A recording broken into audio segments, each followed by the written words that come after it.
جن لوگوں نے کچھ عرصہ سے میرے بکس کے اندر یہ چیز پبلک کے اندر عام کرنے کی کوشش کی کہ انجینئر صاحب نے آ کر فرقہ واریت کو ہوا دی ہے، ورنہ پاکستان میں تو اتحاد امت چل رہا تھا، سارے فرقے ایک دوسرے کو سپیس دیتے تھے، انجینئر صاحب نے آ کے جو ہے وہ سارا فساد کھڑا کیا ہے۔ حالانکہ اس وقت جو اتحاد امت چل رہا ہے نا، وہ ہماری وجہ سے ہوا ہے، اگرچہ وہ اتحاد امت میرے بکس میں انہوں نے کیا ہے، آپس میں اکٹھے ہو گئے ہیں، ورنہ یہ آپس میں اکٹھے نہیں تھے کبھی بھی۔ تو یہ اتحاد امت جو آپ کو نظر آ رہا ہے کہ دیوبندیوں کے چینلز کے اوپر اہل حدیث اور بریلویوں کی ویڈیو اپلوڈ ہوتی ہے میرے خلاف، تو اس سے لوگ سمجھتے ہیں، انہیں وسوسہ آتا ہے کہ یہ تو سارے ایک ہیں۔ وہ یہ نہیں دیکھ رہے کہ وہ میرے خلاف ایک ہوئے میں، ادروائز آپس میں جب کبھی ان کے انٹرسٹ کے اعتبار سے کوئی کنفلکٹ آتا ہے تو وہ پھر کسی کا کوئی لحاظ نہیں کرتے، اور وہ جوبلی ٹاؤن لاہور والی مسجد میں آپ نے دیکھ لیا۔ تو اس سے یہ چیز تو ثابت ہوئی کہ فرقہ واریت ہمیشہ سے اس امت کی سب سے بڑی بدعت، اس امت کا سب سے بڑا کینسر رہا ہے، اور مستقبل میں بھی نظر آ رہا ہے کہ یہ ایسے ہی رہے گا جب تک کہ امام مہدی علیہ السلام کے لیے کوئی راہ ہموار نہیں ہوتی۔ لیکن اس میں تازہ ہوا کا جھونکا ہمارا یہ پلیٹ فارم ہے کہ ایٹ لیسٹ ہم نے ان کی پبلک کو ان کے شر سے بچانے کی کوشش کی ہے، الحمدللہ۔ اس کے باوجود اپنی کوئی مسجد نہیں بنائی، کوئی چندہ بک نہیں بنائی، کوئی مدرسہ نہیں بنایا، چندہ ان کو دیتے ہیں، نمازیں ان کے پیچھے پڑھتے ہیں، یہ ایک دوسرے کے پیچھے نماز پڑھنے کے قائل نہیں، ایک دوسرے کو مسلمان نہیں سمجھتے، ہم ان سب کو مسلمان سمجھتے ہیں اللہ کے فضل سے۔ میں نے بارہا اپنے پلیٹ فارم سے یہ دعویٰ کیا ہے کہ آپ کسی بھی بریلویوں کی مسجد میں یا اللہ مدد کا بینر نہیں لگا سکتے، حالانکہ وہ مانتے ہیں اس کو، بینر نہیں لگنے دیں گے۔ اس کی وجہ کہ یہ نشانی بن چکی ہے دیوبندیوں کی اور اہل حدیث کی۔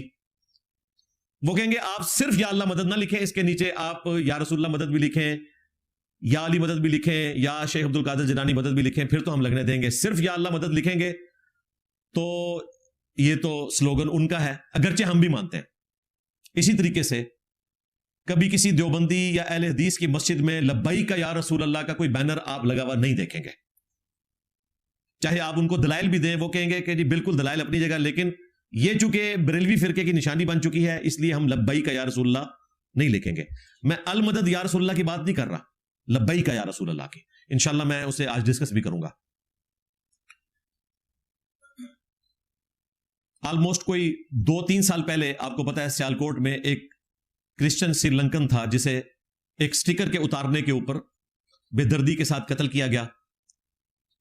خیر عدالتوں سے مجرمین کو سزا ملی، لیکن اس وقت ہماری جو مذہبی تنظیمیں ہیں انہوں نے جس قسم کی مجرمانہ خاموشی اختیار کی، بلکہ اندر خانے سپورٹ کیا ایسے لوگوں کو، تو آج یہ آگ ان کے گھر تک پہنچ چکی ہے۔ جب تک ان کے گھروں میں آگ نہ پہنچتی انہیں بات سمجھ نہیں آنی تھی۔ اس وقت جب ہم کہتے تھے کہ سٹیکر پھاڑنے سے گستاخی کیسے ہو گئی، تو یہ کرولریز بنانا شروع کر دیتے ہیں۔ یہ کہتے ہیں جی سٹیکر کے اوپر چونکہ رسول اللہ کا نام لکھا ہوا ہے صلی اللہ علیہ وآلہ وسلم، لہذا اس سٹیکر کو پھاڑنا گویا کہ نبی علیہ السلام کی توہین کرنا ہے۔ اسی طریقے سے صحابہ اکرام میں سے، اہل البیت میں سے، امہات المومنین میں سے اگر کسی کی کوئی توہین کرتا ہے تو یہ کہتے ہیں چونکہ ان کی نسبت نبی صلی اللہ علیہ وآلہ وسلم کے ساتھ ہے لہذا 295C لگائی جائے۔ اس طرح تو بھائی پھر کرولریز پہ کرولریز بناتے چلے جائیں، اس کا تو کوئی اینڈ نہیں ہے۔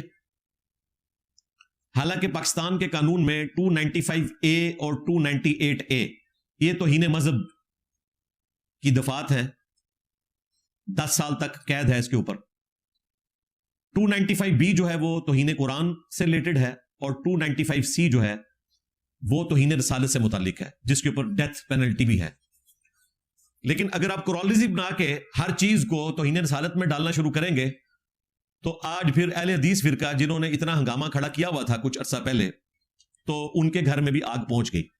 دیوبندیوں کے گھر تو پہلے ہی پہنچی تھی مفتی طارق مسعود صاحب کے ذریعے، اور انہوں نے توبہ کی، ان کی توبہ اللہ کا شکر ہے علماء نے قبول کر لی، کیونکہ وہ ان کے اپنے قبیل سے تعلق رکھتے تھے۔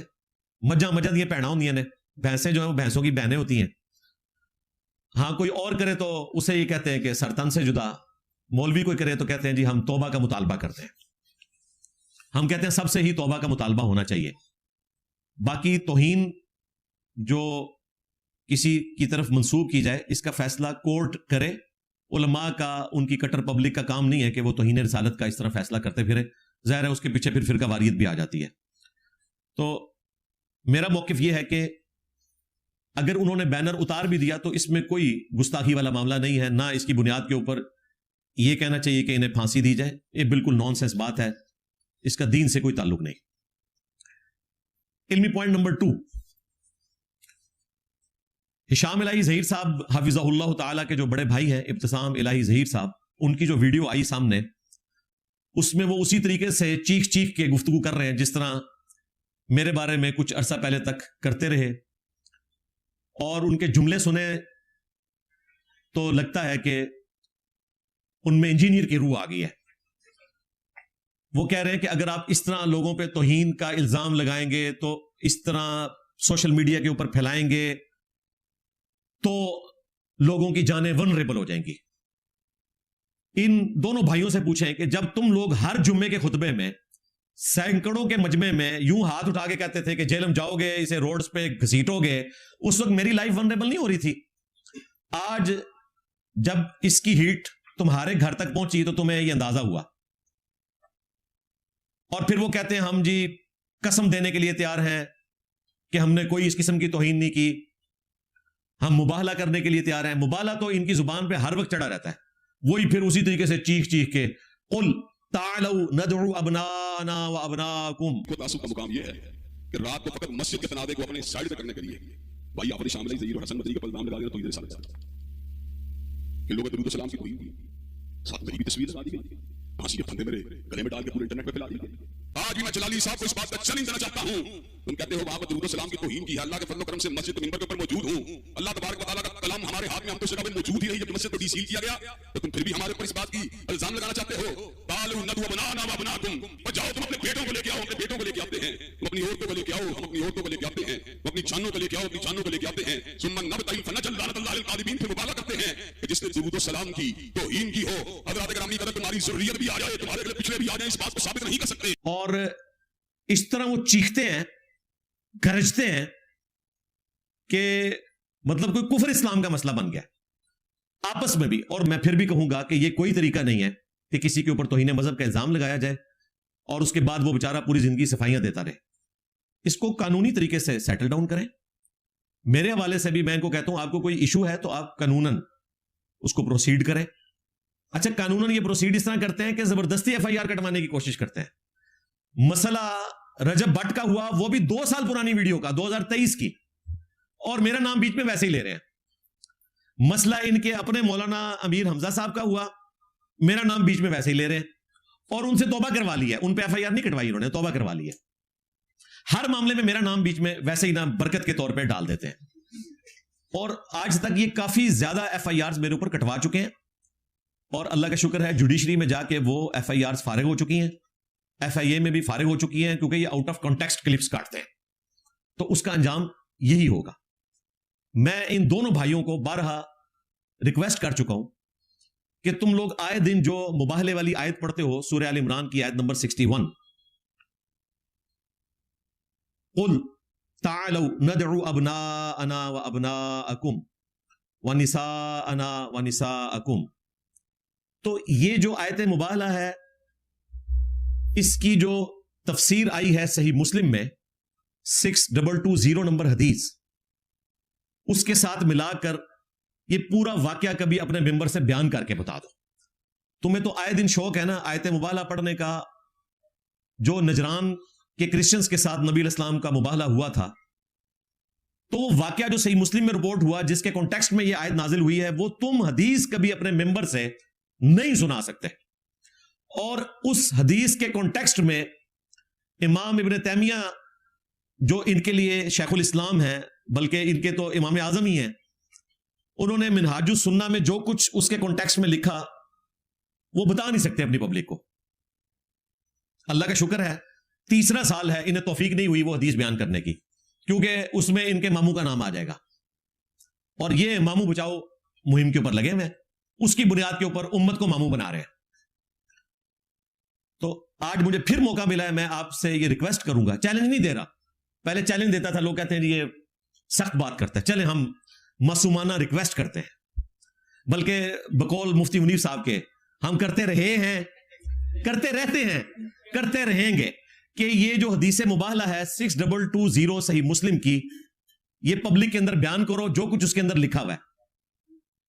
اور امام ابن تیمیہ نے جو فل ان دی بلینکس کیا ہے وہ بھی بتاؤ, یہ کبھی بھی نہیں بتا سکتے, ان کا پورا مقدمہ دھڑام سے گر پڑے گا. اس حدیث کے اندر اللہ کے محبوب صلی اللہ علیہ وآلہ وسلم کے جو ماموں ہیں, ان کے ماموں کی بات نہیں کر رہا, نبی صلی اللہ علیہ وآلہ وسلم کے ماموں, جنہوں نے قادسیہ کے اندر پرشین امپائر کو ہمیشہ کے لیے ختم کیا, سیدنا سعد ابن ابی وقاص المتوفا 56 ہجری رضی اللہ تعالیٰ عنہ علیہ السلام, ان کو جو کہ نبی الاسلام کے ماموں تھے, ان کے ماموں نے یہ کہا حکم دیتے ہوئے, اور ان کے انکار کے جواب کے اوپر, اس میں الفاظ ہیں امر معاویہ, حکم دیا ان کے ماموں نے. تو سعد ابن ابی وقاص نے کہا کہ میں کبھی بھی سیدنا علی کے اوپر سب نہیں کروں گا. صحیح مسلم میں تھا حکم دیا, کس چیز کا حکم دیا یہ نہیں تھا. امام ابن تیمیہ نے منہاج السنہ میں جب یہ حدیث لکھی تو انہوں نے خود سے ایک لفظ ایڈ کیا کہ سب کرنے کا حکم دیا, اور ظاہر کانٹیکسٹ میں بیٹھتا ہے, کیونکہ بعد میں ہے کہ میں کبھی بھی سب نہیں کروں گا, تو مراد یہ کہ جس کام کا کہا جا رہا تھا اسی کا وہ انکار کر رہے تھے. اور پھر نبی صلی اللہ علیہ وآلہ وسلم کے ماموں نے ان کے ماموں سے کہا, دیکھیں میں کیسے کوڈ ورڈز میں اچھی اچھی میٹھی میٹھی باتیں کر رہا ہوں, ان کو سمجھ بھی آ جائیں گی, کہ میں کبھی بھی سیدنا علی پر سب نہیں کروں گا. جو کچھ میں رسول اللہ صلی اللہ علیہ وآلہ وسلم سے ان کے بارے میں سن چکا ہوں, ان کی شان میں, ان میں سے کوئی ایک چیز بھی مجھے مل جائے تو میرے لیے سرخ اونٹوں سے آج کے اعتبار سے V8 سے بہتر ہے, اپنے چارٹر طیارے سے بہتر ہے, اگر مجھے حضرت علی والی ایک فضیلت مل جائے جو نبی اسلام نے ان کی شان میں ارشاد فرمایا. یہ نبی صلی اللہ علیہ وآلہ وسلم کے ماموں نے, یعنی ہمارے بھی ماموں, ان کے ماموں کو بات کی, اور پھر انہوں نے 3 فضائل سیدنا علی کے سنائے. پہلی فضیلت انہوں نے بیان کی کہ نبی صلی اللہ علیہ وآلہ وسلم نے خیبر کے موقع پر فرمایا تھا, کل اس شخص کے ہاتھ میں جھنڈا دوں گا جو اللہ اور اس کے رسول سے محبت کرتا ہے, اور اللہ اور اس کا رسول اس سے محبت کرتے ہیں. ہم پوری رات اس شوق میں سوئے نہیں کہ یہ خوش نصیب کون ہوگا. اور صبح کے وقت سیدنا علی کو بلا کر نبی الاسلام نے جھنڈا دیا, اشوب چشم تھا, اپنا مبارک لعاب دہن ان کی آنکھوں میں لگایا, اور ان کو شفا ہوئی, اللہ تعالیٰ نے ان کے ہاتھوں پر فتح دی. یہ حصہ بخاری میں بھی موجود ہے. مسلم شریف میں تو یہاں تک الفاظ ہیں کہ سیدنا عمر کہتے ہیں کہ اس دن مجھے بھی خواہش ہوئی کہ یہ جھنڈا مجھے ملے جو حضرت علی کو ملا. پھر انہوں نے ان کے ماموں سے کہا کہ سن دوسری فضیلت, غزوہ تبوک کے موقع پر, جبکہ پہلا اور آخری موقع تھا کہ نبی الاسلام کے ساتھ حضرت علی کسی غزوے میں شریک نہیں ہو رہے تھے, کیونکہ نبی الاسلام نے انہیں اپنا نائب چھوڑا تھا مدینہ شریف میں عورتوں اور بچوں کے اوپر, اور 30,000 کا لشکر لے کر رومن امپائر سے ٹکرانے کے لیے جا رہے تھے. سیدنا علی نے رونا شروع کر دیا, تو نبی الاسلام نے ان کی دلجوئی کے لیے فرمایا, اے علی کیا تم اس بات پہ راضی نہیں کہ تمہاری میرے ساتھ وہی نسبت ہے جو ہارون کی موسیٰ کے ساتھ, مگر میرے بعد کوئی نبی نہیں. یعنی اگر میرے بعد کوئی نبی ہوتا تو علی ہوتا. جس طرح موسیٰ علیہ السلام کے ساتھ ایک پیغمبر سپورٹ میں تھے ہارون علیہ السلام, اس طرح تم میری سپورٹ میں ہو لیکن تم پیغمبر نہیں ہو. یہ حدیث ختم نبوت کے اوپر بھی پیرا دیتی ہے, اور اسی پہ میں کہتا ہوں کہ اگر مولا علی امتی نبی نہیں ہے نا, تو غلام احمد قادیانی دجال تو شاہی کوئی نہیں. وہ کیسے امتی نبی ہو سکتا ہے؟ اس امت میں اگر امتی نبی ہونے کا کوئی حقدار تھا نا تو مولا علی تھے. ان کے لیے بھی حضور نے کہہ دیا کہ مگر میرے بعد کوئی نبی نہیں ہے, اس لیے تم میرے ساتھ جو اٹیچ ہو وہ نبی کے طور پہ نہیں ہو, سپورٹر کے طور پہ, اگرچہ تمہاری نسبت وہی ہے جو ہارون کی موسیٰ کے ساتھ تھی. یہ پورشن بھی حدیث کا بخاری میں موجود ہے.